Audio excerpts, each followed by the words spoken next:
നിങ്ങൾക്ക് പാട്ട് ഇഷ്ടപ്പെട്ടോ? ഇഷ്ടപ്പെട്ടോലെ? നിങ്ങൾക്ക് ഒളിച്ചും പാത്തും കളിക്കാൻ അറിയാം. ഇവിടെ മിനുവും അപ്പും ഒളിച്ചും പാത്തും കളിക്കാൻ പോവാണ്. നമുക്കൊന്ന് കണ്ടാലോ?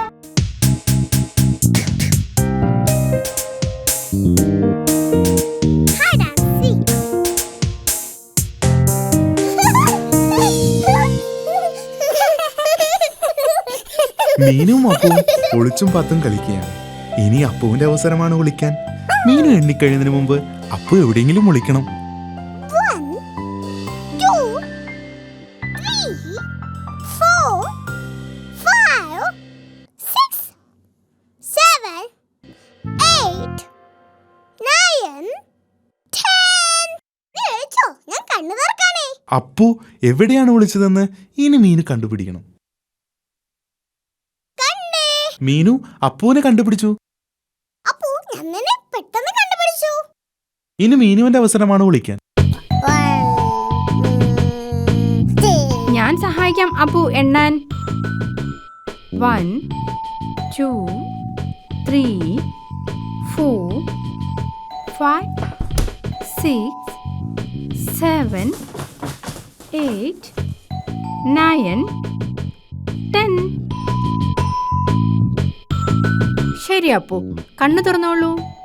മീനു എവിടെ ഒളിച്ചിരിക്കുന്നതെന്ന് ഇനി അപ്പു കണ്ടുപിടിക്കണം. മീനു ടേബിളിന്റെ അടിയിൽ ഒളിച്ചിട്ടില്ല. അപ്പോ നീ മുകളിൽ നോക്ക്.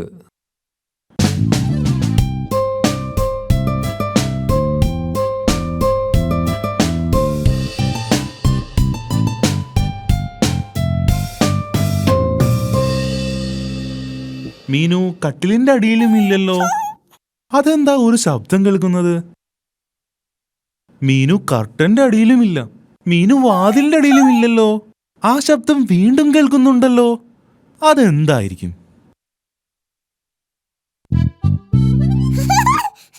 മീനു എവിടെ ഒളിച്ചിരിക്കുന്നതെന്ന് അപ്പു കണ്ടുപിടിച്ചു.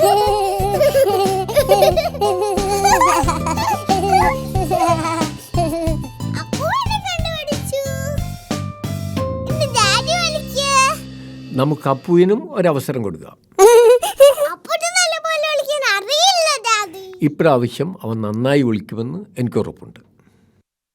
1 2 3 4. അയ്യോ കഷ്ടം, മീനു അപ്പുവിനെ കണ്ടുപിടിക്കും.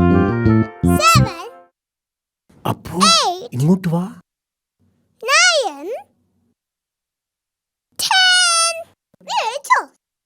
ഞാൻ കണ്ണു തുറക്കാനേ. അപ്പു ഇവിടെ ഇല്ലല്ലോ.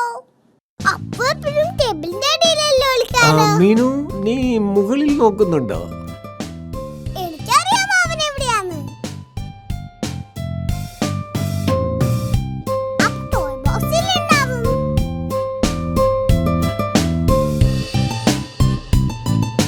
അപ്പു ടോയ് ബോക്സിലും ഇല്ല. അവൻ എവിടെയായിരിക്കും? മീനുവിന് അപ്പുവിനെ ഒരിടത്തും കണ്ടുപിടിക്കാൻ കഴിഞ്ഞില്ല. അപ്പു എവിടെയാന്ന് കണ്ടെത്താനായില്ലേ ഡാഡി? ഓ, അവൻ എവിടെയായിരിക്കും? അപ്പുവിനെ കുറിച്ച് എന്തൊക്കെയോ ന്യൂസ് പേപ്പറിലുണ്ട്.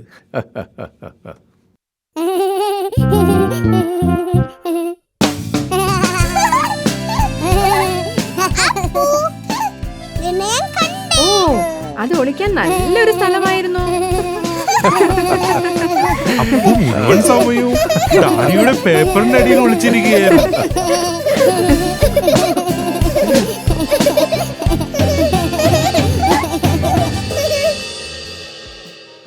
കൂട്ടുകാരെ, മീനുവും അപ്പും ഒളിച്ചും പാത്തും കളിച്ചത് കൂട്ടുകാർക്ക് ഇഷ്ടമായോ? ഡാഡിക്കും മാമിക്കും ഒരേ മ്യൂസിക്കൽ ഇൻസ്ട്രുമെന്റ്സ് കിട്ടി. അതെന്താണെന്ന് നമുക്കൊന്ന് കാണാം.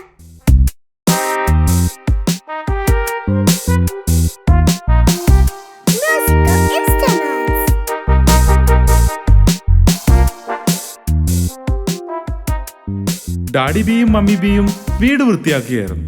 മമ്മി ബിയും ഞാനും ഈ വീട് വൃത്തിയാക്കിയപ്പോൾ ഒരു പഴയ ബോക്സ് കിട്ടി. നിങ്ങൾക്ക് ആർക്കെങ്കിലും പറയാമോ ഈ പെട്ടിയിൽ എന്താണെന്ന്? ഇതിൽ നിറയെ മ്യൂസിക്കൽ ഇൻസ്ട്രുമെന്റ്സ് ആണ്. ഇതിൽ നിറയെ പൊടിയാണെന്ന് തോന്നുന്നു. ഛും. ഇതാണ് വയലിൻ. ഞാൻ ചെറുപ്പത്തിൽ ഇത് നന്നായി വായിക്കുമായിരുന്നു. മമ്മി, വയലിൻ ഒന്ന് വായിക്കാമോ? കുറേ നാളായി ഞാനിത് വായിച്ചിട്ട്.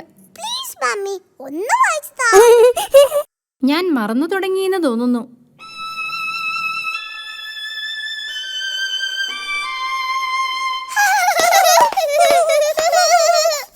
എനിക്കിതാ വായിക്കാൻ. മീനു, ഇത് ഇങ്ങനെ പിടിക്കണം. ഓ ഡിയർ, നീ വായിച്ചത് നന്നായില്ലല്ലോ. അപ്പുവിനും വയലിൻ വായിക്കണമെന്ന് തോന്നി. ഇതെങ്ങനെ പിടിക്കണം?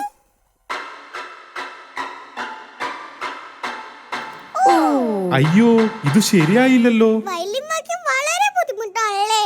മീനു, നീ ഈ ഡ്രം ഒന്ന് വായിച്ചു നോക്കിയേ. Thank you daddy. ഇത് പിന്നെയും ഭേദമാണ്. നന്നായിട്ടുണ്ട്. അതെ, ആ ശബ്ദം മനോഹരമായിരിക്കുന്നു. ഇത് ഡാഡിബിയുടെ പഴയ അക്വേഡേനാ. ഞാനിത് വായിച്ചിരുന്നത് മമ്മിയെ സന്തോഷിപ്പിക്കാൻ വേണ്ടിയാണ്. ഓ ഡാഡിബി, ഞാനിപ്പോ അതൊക്കെ ഓർത്തു പോവുകയാ. മീനുവിന് ഡ്രംസ് വളരെയധികം ഇഷ്ടമായി. ഹോ, ഹോ, ഹോ, ഹോ. അപ്പുവിനും അക്കോഡിയം വായിക്കാൻ തോന്നി. നിനക്കിത് വായിക്കാൻ കഴിയില്ല അപ്പു, കാരണം ഇത് വായിക്കാൻ വളരെ ബുദ്ധിമുട്ടാണ്. അപ്പോ ഈ അക്കോർഡിയം വായിക്കാൻ എന്റെ ഡ്രംസിനേക്കാളും പാടാ. ശരി അപ്പു, നീ ഒന്ന് നോക്ക്.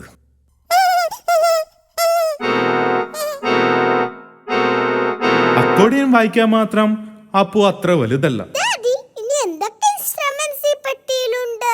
ഇനി ഈ ഹോൺ മാത്രമേ ഉള്ളൂ. ഞാൻ നോക്കട്ടെ. ഇത് വായിക്കാൻ വളരെ ബുദ്ധിമുട്ടാണ്.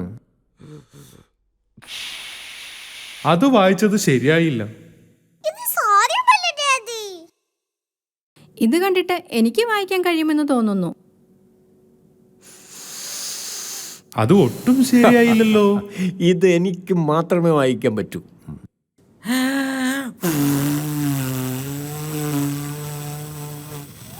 ഇതും ശരിയായില്ല. മീനു പറഞ്ഞത് ശരിയാ, ഇത് അത്ര എളുപ്പമല്ല വായിക്കാൻ. വിഷമിക്കേണ്ട ഡാഡിബി, നിങ്ങൾ അതിമനോഹരമായി അക്വേഡേൻ വായിക്കുമല്ലോ. ഓക്കെ, ഞാൻ നല്ലതുപോലെ അക്കോർഡിയൻ വായിക്കാം. ഞാൻ എൻ്റെ വയലിൻ വായിക്കാം. ഞാൻ ഡ്രംസും വായിക്കാം. മമ്മി ബി വയലിൻ വായിച്ചു, ഡാഡി ബി അക്കോഡിയം വായിച്ചു, പിന്നെ മീനു ബി ഡ്രംസും വായിച്ചു. പക്ഷേ അപ്പു എന്ത് ഇൻസ്ട്രുമെന്റ്സ് വായിക്കും?